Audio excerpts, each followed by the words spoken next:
வணக்கம் நண்பர்களே, நாம் இன்னைக்கு இந்த வீடியோவில் என்ன ஒரு முக்கியமான தகவலை பற்றி தெரிஞ்சுக்க போகிறோம் அப்படின்னு சொல்லிட்டு பார்த்தீங்கன்னா, ஜீ தமிழில் ஒளிபரப்பாயிட்டு வர செம்பருத்தி சீரியல் ஷபானாவை எல்லாருக்குமே ரொம்ப பிடிக்கும். அது மட்டும் இல்லாமல் சன் டிவியில் ஒளிபரப்பாயிட்டு வர கையல் சீரியல் ஹீரோயினான சைத்ரா ரெட்டி, ரேஷ்மா, நக்ஷத்ரா, அது மட்டும் இல்லாமல் ஷபானா, இவங்க 4 பேருமே பெஸ்ட் ஃப்ரெண்ட் அப்படிங்கிறது நல்லாவே தெரியும். அது மட்டும் இல்லாமல் இவங்க 4 பேரும் இந்த எல்லா சீரியல்ஸ்லையும் ஹீரோயினாக கமிட் ஆகிறதுக்கு முன்னாடியே நல்ல பாண்டில் இருந்தாங்க. ஷபானா மேரேஜுக்கு முன்னாடியாக இருக்கட்டும், சைத்ரா ரெட்டி, நக்ஷு, ரேஷ்மா இவங்களுடைய மேரேஜுக்கு முன்னாடி இவங்க 4 பேரோட அந்த ஃப்ரெண்ட்ஷிப் அப்படிங்கிறது ரொம்ப சூப்பராக இருக்குது. அப்பப்போ இவங்க 4 பேரும் சேர்ந்து வந்து ஃபோட்டோ ஷூட் பண்ணி போடுறது, இவங்களுடைய வீட்டில் பர்சனலாக நடக்கிற விஷயங்களை ஷேர் பண்ணுறது, அதில் ரீல்ஸ் போடுறது அப்படிங்கிற மாதிரி விஷயங்கள் மூலமாக இவங்க ரொம்ப ஃபேமஸாக இருந்தாங்க. அது மட்டும் கிடையாது, ஷபானா, நட்சத்திரா, ரேஷ்மா, சைத்ரா ரெட்டி அப்படின்னு சொல்லிட்டு இவங்களுக்கு தனித்தனியாக ஒரு ரசிகர்கள் கூட்டமே இருக்குது. அந்த விதத்தில் இவங்க 4 பேருமே நல்ல ஃப்ரெண்ட்ஸாக தான் இருந்தாங்க. அதுவும் நக்ஷத்ராவும் சைத்ரா ரெட்டியும் ஒரு நல்ல ஃப்ரெண்ட்ஸ். ஏன்னா அவங்களோட மேரேஜாக இருக்கட்டும், இல்லை அவங்கள பற்றின வந்த நெகட்டிவான விமர்சனங்கள் அப்படின்னு சொல்லிட்டு எல்லா விஷயங்கள்லையுமே சைத்ரா ரெட்டி ஒரு நல்ல ஃப்ரெண்டாக கூடவே இருந்தாங்க. அந்த வகையில் இப்போ வந்து நட்சத்திராவுக்கு ஒரு பேபி கேர்ள் இருக்காங்க. ஆனாலும் ஷபானாவும் சரி, இல்லை சைத்ரா ரெட்டி, ரேஷ்மா இவங்களுக்கு இன்னும் குழந்தைங்க இல்லை. ஆனால் இவங்க இதில் வந்து சைத்ரா ரெட்டி என்ன சொல்லியிருக்காங்க அப்படின்னு சொல்லிட்டு பார்த்தீங்கன்னா, உன்ன மாதிரி நான் ரொம்ப சீக்கிரம்லாம் குழந்தைக்கு பிளான் பண்ண மாட்டேன், அதுக்கு கொஞ்சம் லேட் ஆகும், எனக்கு வாழ்க்கையில் சில கமிட்மெண்ட்ஸ் இருக்குது அப்படின்னு சொல்லிட்டு சொல்லியிருந்தாங்க. அந்த வகையில் அவருடைய கணவராக இருக்கட்டும், இல்லை கணவரோட ஃபேமிலியாக இருக்கட்டும், எல்லாருமே சைத்ரா ரெட்டிக்கு சப்போர்ட் பண்ணுறாங்க. சைத்துக்கு எப்போ குழந்தை வேணும் அப்படின்னு சொல்லிட்டு ஆசைப்படுறாளோ அவள் அப்போ பெற்றுக்கிட்டோம், அதில் எங்களுக்கு எந்த விதமான ப்ராப்ளமும் இல்லை அப்படிங்கிற மாதிரி அவங்க ஃபேமிலியில் அவ்வளோ சப்போர்ட்டிவாக பேசியிருந்தாங்க. அது மட்டும் கிடையாது, நாம் இந்த வீடியோவில் இன்னொரு முக்கியமான விஷயத்தை பற்றி பேச போகிறோம் அப்படின்னு சொல்லிட்டு பார்த்தீங்கன்னா, ரீசெண்டாக சைத்ரா ரெட்டி, நக்ஷு, ரேஷ்மா இவங்களுடைய ஃபோட்டோஸ் தான் அதிகமாக வந்துட்டுருக்கு. உங்கள் கூட ஏன் ஷபானா இல்லை, நீங்கள் ஷபானாக்கும் உங்களுக்கும் என்ன பிரச்சனை அப்படிங்கிற மாதிரி நிறைய கொஷின்ஸை ஃபேன்ஸ் வந்து கேட்டுட்ருக்காங்க. அதுக்கு ரிப்ளை பண்ணுற விதமாக சைத்ரா ரெட்டியே ஒரு வீடியோ பேசியிருக்காங்க. அது என்ன அப்படிங்கிறத பற்றி தான் நாம் டீட்டெயிலாக பார்க்க போகிறோம். அது மட்டும் கிடையாது, சைத்ராவோட வாழ்க்கையில் நடந்த அந்த ஒரு மோசமான விஷயங்களை பற்றியும் நாம் இந்த வீடியோவில் டீட்டெயிலாக பார்க்க போகிறோம். வீடியோக்குள்ளே போகிறதுக்கு முன்னாடி நீங்கள் நம்ம சேனலுக்கு புதியவராக இருந்தால் மறக்காமல் சிபி ட்ரெண்டிங்கை சப்ஸ்கிரைப் பண்ணி ஃபாலோ பண்ணிக்கோங்க. வாங்க வீடியோக்குள்ளே போகலாம். சைத்ரா ரெட்டியோட ஃபேமிலி அப்படிங்கிறது மற்றவங்க மாதிரி ரொம்பவும் ஒரு ரிச்சான ஃபேமிலிலாம் கிடையாது. அவங்க பார்ன் ஒரு புவர் ஃபேமிலி தான். அவங்களுக்கு ஒரு எல்டர் சிஸ்டர் வந்து இருக்காங்க. அப்படிங்கும்போது அவங்களுடைய அம்மா வந்து டெய்லரிங், அதாவது நைட்டி தைக்க தான் போவாங்களாம். அவங்களுக்கு ஒரு 40 ரூபீஸ் தான் ஒரு நாள் சம்பளமாக கிடைக்குமா. அதனால அவங்க ஃபேமிலியே ரொம்ப கஷ்டத்தில் இருந்தாங்களாம். சைத்ரா ரெட்டி வேறு என்ன சொன்னாங்க அப்படின்னு சொல்லிட்டு பார்த்தீங்கன்னா, எனக்கு வந்து ரொம்பவும் கஷ்டமாக இருக்கும், என்னுடைய அப்பா அம்மா 2 பேருமே எங்களை ரொம்ப கஷ்டப்பட்டு தான் ரொம்ப வளர்க்கவே ரொம்ப கஷ்டப்பட்டாங்க அப்படின்னு தான் சொல்லணும். ஏன்னா உண்மையிலே என்னுடைய ஃபேமிலி அவ்வளோ ரிச்செல்லாம் கிடையாது.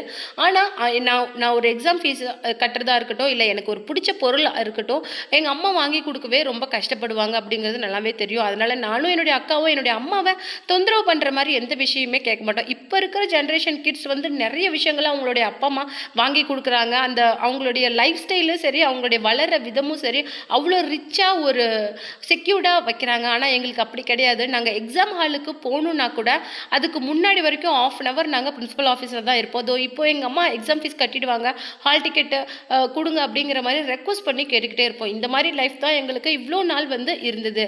எனக்கு ரொம்ப நாளாக ஒரு ஆசை, எனக்கும் என்னுடைய அக்காக்கும் என்ன அப்படின்னு சொல்லிட்டு பார்த்தீங்கன்னா, ஒரு சொந்த வீடு வாங்கி கொடுக்கணும் அப்படிங்கிற ஆசை தான் என்னுடைய மொத்த ஃபேமிலிக்குமே இருந்தது. அந்த வகையில் நான் சேர்த்து வச்சிருந்த இவ்வளோ நாள் காசில் என்னுடைய அப்பா அம்மாவுக்கு சென்னையில் ஒரு நல்ல வீடு வாங்கி கொடுத்தேன். ஆனால் அந்த வீட்டில் நான் அதிகமாக டைம் ஸ்பெண்ட் பண்ணுறேன். மந்த்லி ஒரு 10 to 15 days தான் என்னால் அந்த வீட்டில் ஸ்டே பண்ண முடியும். அதுக்கப்புறமேலே ஷூட்டு ப்ரமோஷன் அப்படின்னு சொல்லிட்டு நான் ரொம்ப பிஸி ஆகிடுவேன். மோஸ்ட்லி வந்து என்னுடைய அப்பா அம்மா கூட நான் ஸ்பெண்ட் பண்ணுற டைம் வந்து ரொம்ப கம்மியாக இருந்தால் கூட அது ரொம்பவும் குவாலிட்டி டைமாக இருக்கும். அது மட்டும் இல்லாமல் அந்த ஒரு நினைவோடையே நான் என்னுடைய மொத்த மந்த்தையும் ஓட்டிடுவேன். ஏன்னா அப்பா அம்மா வந்து இப்போ நாங்கள் அவங்க வாங்கணும்னு நினச்ச விஷயங்களை இன்றைக்கி அவங்க வாங்குறாங்க அப்படிங்கிற சந்தோஷமே எனக்கு போதும். அம்மா அப்பாவுக்கு சில விஷயங்களை நாங்கள் எங்களுடைய பக்கெட் லிஸ்ட்டில் வச்சுருப்போம் சின்ன வயசுலேருந்தே, இந்த விஷயம் வாங்கணும் அப்படின்னு சொல்லிட்டு. அது இப்போ சொன்னால் எல்லாருக்குமே சிரிப்பாக இருக்கும். எங்கள் வீட்டில் சோஃபா இருக்காது, நல்ல பெட் இருக்காது, இதெல்லாம் வாங்கணும் அப்படின்னு சொல்லிட்டு நானும் என்னுடைய அக்காவும் சின்ன வயசுலேருந்தே ஆசைப்படுவோம். ஆனால் இன்றைக்கி எங்கள் அப்பா அம்மா ஏதாவது வாங்கணும்னு ஆசைப்பட்டால் நான் அவங்க நினைக்கிறதுக்கு முன்னாடியே அதை வாங்கி கொடுத்துருவேன். அது எனக்கு ரொம்ப பெருமையாக இருக்குது. அது மட்டும் இல்லாமல் ஒரு பையன் தான் ஒரு அப்பா அம்மாவை பார்த்துக்கணும் அப்படின்னு கிடையாது, ஒரு பொண்ணும் அதை பார்த்துக்கலாம். அந்த இடத்துல இருந்து தான் நானும் என்னுடைய அக்காவும் என்னுடைய அப்பா அம்மாவை பார்த்துக்கிறோம். இன்றைக்கி அவங்க எவ்வளோ கஷ்டப்பட்டு எங்களை இன்றைக்கி இவ்வளோ ஒரு நல்ல நிலைமையில் கொண்டு வந்து விட்டுருக்காங்களோ அதை விட அதிகமான சந்தோஷமாக நான் அவங்கள பார்த்துக்கிறேன். இதுதான் நான் என்னுடைய அம்மாவுக்கு திருப்பி செய்கிற ஒரு பெரிய விஷயம். அது மட்டும் இல்லாமல் இந்த வீடியோவில் நம்ம இன்னும் ஒரு முக்கியமான விஷயத்தை பற்றி சொல்ல போகிறோம். என்ன அப்படின்னு சொல்லிட்டு பார்த்தீங்கன்னா, நான், நக்ஷு, ஷபானா ரேஷ்மா அப்படின்னு சொல்லிட்டு நாங்கள் 4 பேருமே நல்ல பெஸ்ட் ஃப்ரெண்ட்ஸ். நாங்கள் வேறு வேறு சேனலில் இப்போ ஒர்க் பண்ணிட்டு இருந்தாலுமே ஆரம்ப காலத்துலேருந்தே நாங்கள் ரொம்ப பெஸ்ட் ஃப்ரெண்ட்ஸாக இருக்கோம். அதுவும் நானும் நக்ஷுலாம் ரொம்பவும் க்ளோஸ். அது மட்டும் இல்லாமல் அவளுடைய இம்பார்ட்டண்டான டைம்லலாம் நான் எப்போவுமே அவள் கூட இருந்திருக்கேன். அவளுடைய மேரேஜும் சரி, அவளுடைய ப்ரெக்னன்சி டைம்லேயும் சரி, நான் அவளுடைய கூட இருந்திருக்கிறேன். எனக்கு எப்போவுமே நக்ஷு வந்து ஸ்பெஷல் தான். அந்த வகையில் எங்களுக்கும் ஷபானாக்கும் சின்ன பிரச்சனை. எப்போவுமே ஷபானா வந்து ஒரு ஷார்ட் டெம்பர் அப்படிங்கிறது பலருக்கும் தெரியாது. அவள் வெளியில் எல்லாருக்கூடையும் ரொம்ப சிரித்து பேசினாலும், ஒரு ரியாலிட்டி ஷோ இல்லை மற்ற எதில் அவளுடைய சுபாவத்தை காட்டியிருந்தாலும் அது உண்மை கிடையாது. அவள் கொஞ்சம் ஷார்ட் டெம்பர் தான். இப்போ அவளுக்கும் எங்களுக்கும் ஒரு சின்ன ப்ராப்ளம் வந்து போயிட்டுருக்கு. அதை எங்களாலேயே ஹேண்டில் பண்ண முடியல. அப்படிங்கிற பட்சத்தில் இப்போது நாங்கள் வந்து அவ்வளோவா நாங்கள் 4 பேரும் சேர்றது கிடையாது. இன்ஃபேக்ட் நாளாக இன்னும் ஷபானா கிட்ட பேசவே இல்லை. எங்களுக்குள்ளே இருக்கிற அந்த ஒரு நட்பு அப்படிங்கிறது சின்னதாக விரிசல் விட்ட மாதிரி நாங்கள் ஃபீல் பண்ணுறோம்.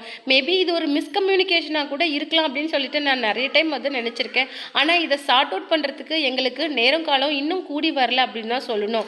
இப்போது ப்ரெசண்ட்லி நாங்கள் வந்து அவகிட்ட அதிகம் பேசுறது கிடையாது. நாங்கள் 3 பேர் தான் எங்களுடைய லைஃப் டைமை ஷேர் பண்ணிக்கிட்டு இருக்கோம். எங்களுடைய வீட்டில் கிடைக்கிற விஷயங்கள் அப்படின்னு சொல்லிட்டு எங்களுடைய இதை ஷேர் பண்ணிகிட்டு இருக்கோம். இப்போ ரீசெண்டாக தெலுங்கு வருட பிறப்புக்கு கூட ரேஷ்மாவும் சரி நக்ஷுவும் சரி எங்கள் வீட்டுக்கு வந்திருப்பாங்க. அப்படிங்கிற விளாகை நீங்கள் எல்லாருமே பார்த்துருப்பீங்க. ஆனால் ஷபானா கிட்ட நாங்கள் பேசுறதில்ல. இந்த தெலுங்கு வருட பிறப்புலேருந்து தான் ஏன் ஷபானா உங்கள் வீட்டுக்கு வரல, நக்ஷு ரேஷ்மா ஃபோட்டோவில் இருக்காங்க, ஏன் ஷபானா இல்லை அப்படிங்கிற என்னுடைய ஃபேன்ஸுக்கு பதில் கொடுக்கணும் அப்படிங்கிறதுக்காக தான் நான் இந்த வீடியோவையே போட்டேன். அது மட்டும் கிடையாது, என்னுடைய அந்த பழைய காலத்து வாழ்க்கையை பற்றியும் ஒரு வீடியோவாக கலாட்டாவில் லாஸ்ட் டைம் போட்டிருந்தாங்க. அதை பற்றியும் கேட்டிங்க. அதனால தான் என்னுடைய லைஃப் டைமை நான் ஷேர் பண்ணினேன். அது மட்டும் இல்லாமல் ஷபானா கூட இருக்கிற ப்ராப்ளம் வந்து சீக்கிரம் சார்ட் அவுட் ஆகணும் அப்படின்னு தான் நானும் ஆண்டவனை ப்ரே பண்ணுறேன். அது மட்டும் இல்லாமல் மறுபடியும் எங்களுடைய 4 ஃப்ரெண்ட்ஸும் எங்களுடைய அந்த ட்ரிப்பாக இருக்கட்டும், இல்லை எங்களுடைய அந்த ரொம்ப வேல்யூபிளான டைமாக இருக்கட்டும், மறுபடியும் நாங்கள் எப்படி இந்த மாதிரி சேர்ந்து ஸ்பெண்ட் பண்ணுவோம் அப்படின்னு சொல்லிட்டு உங்களை மாதிரியே நானும் வெயிட் பண்ணுறேன். சூன் அந்த ப்ராப்ளம் சார்ட் அவுட் ஆகணும் அப்படின்னு சொல்லிட்டு நானும் கடவுளை ப்ரே பண்ணிக்கிறேன் அப்படின்னு சொல்லிட்டு ரொம்ப எமோஷ்னலாக அந்த வீடியோவில் பேசியிருந்தாங்க. இது ஒரு புறம் இருக்க, இன்னொரு பக்கம் ஜனநாயகன் படம் வந்து ரொம்ப அன்அஃபிஷியலாக இன்றைக்கி இணையதளங்களில் பரவிட்டு இருக்கு அப்படிங்கிற ஒரு விஷயம் தான் இன்றைக்கி மொத்த சோஷியல் மீடியாவே உலுக்கிட்டு இருக்கு. ஏன்னா தாவேகா தலைவர் விஜய்க்கு ஆதரவாக நிறைய ஆக்டர்ஸ் வந்து ரஜினிகாந்த்லேருந்து சிவகார்த்திகேயன் வரைக்கும் எல்லாருக்குமே இதுக்கு கண்டனம் தெரிவிச்சிருக்கிறாங்க. அது மட்டும் கிடையாது, யாராவது அந்த லிங்க்கை ஷேர் பண்ணனாலும், அந்த லிங்க் மூலமாக டவுன்லோட் பண்ணி அந்த படத்தை இன்றைக்கி ஃபோனில் வச்சுருந்தாலும் அவங்க மேலே கண்டிப்பாக அந்த படத்தோட மொத்த ஸ்பெண்ட் பண்ணி எடுத்த அமௌண்ட்லேருந்து 5% வரைக்கும் அவங்க மேலே நஷ்டஈடு கேட்டு கேஸ் போடுற அளவுக்கு பாசிபிலிட்டிஸ் இருக்குது அப்படிங்கிற ஒரு விஷயமும் இன்றைக்கி சோஷியல் மீடியாவில் மிகப்பெரிய அச்சுறுத்தலாக போயிட்டுருக்கு. ஆனால் இன்றைக்கி எவ்வளோ கட்டுப்பாடு இன்னைக்கு நிறைய பேருக்கு, அதாவது குறைஞ்சது வந்து 50 lakh பீப்புளுக்கு மேலே இந்த படத்தை இன்னைக்கு ஆன்லைனில் பார்த்துக்கிட்டு தான் இருக்காங்க. அது தவிர்க்க முடியாத ஒன்றா போயிட்டுருக்கு. ஆல்ரெடி இப்படி தான் தலைவா படம் ரிலீஸ் ஆகிறதுக்கு முன்னாடியே இணையதளங்களில் பரவி அதனுடைய வசூல் வந்து பயங்கரமாக பாதிக்கப்பட்டது. அது மாதிரியே மேபி வந்து ஜனநாயகனுக்கும் அந்த ப்ராப்ளம் வந்துடும் அப்படின்னு சொல்லிட்டு மேபி இதை ஓடிடியில் ரிலீஸ் பண்ணலாமா அப்படிங்கிற ஒரு விஷயமும் இன்றைக்கி போயிட்டுருக்கு. மேபி திரைக்கு வரத்துக்கு முன்னாடியே ஓடிடிக்கு நல்ல விலை வந்தால் மேபி இந்த படத்தை கொடுத்துருவாங்க. இல்லை அப்படிங்கிற பட்சத்தில் ரசிகர்களுக்காக இந்த படம் திரைக்கு வருமா அப்படிங்கிற கேள்வி வந்து இன்றைக்கி தாவேகா விஜயோட ரசிகர்கள் மத்தியில் பெரும் குழப்பத்தை ஏற்படுத்தியிருக்கு.